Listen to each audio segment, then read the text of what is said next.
The VPO waveform display technology in the GDS 3000 significantly boosts waveform capture rates to match the performance of analog oscilloscopes when capturing general signals. In addition to traditional horizontal and vertical axis adjustment, the GDS 3000 can also adjust the waveform intensity, allowing you to observe the most subtle changes. First, activate any input channels connected to the surge signals. Press the Autoset key and adjust the time division to the best scale.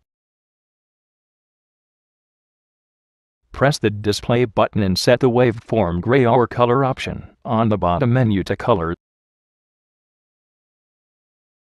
At this point, it is clear that the waveform is displayed with different colors. Red represents data that appears more often and blue represents data that appears less often. By showing waveforms in different colors, it allows us to easily grasp the strength of incidental waveforms that don't commonly occur. Toggle the Waveform Gray or color icon back to gray. Press the intensity key on the bottom menu and use the variable knob to adjust the intensity. This demonstrates how a surge waveform looks similar on the GDS 3000 and on an analog oscilloscope with similar levels of luminance.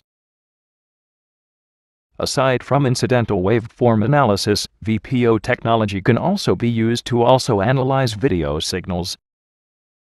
Activate channel 2 and input a video signal. To match the video input impedance, set the input impedance to 75 ohm. Press the Autoset key and adjust the time base. VPO waveform display technology can be used to clearly observe video waveforms. In conclusion, we can clearly see how using VPO technology allows us to view waveforms when they change. Users can easily analyze infrequent occurrences and video waveforms. It is the best tool for signal analysis.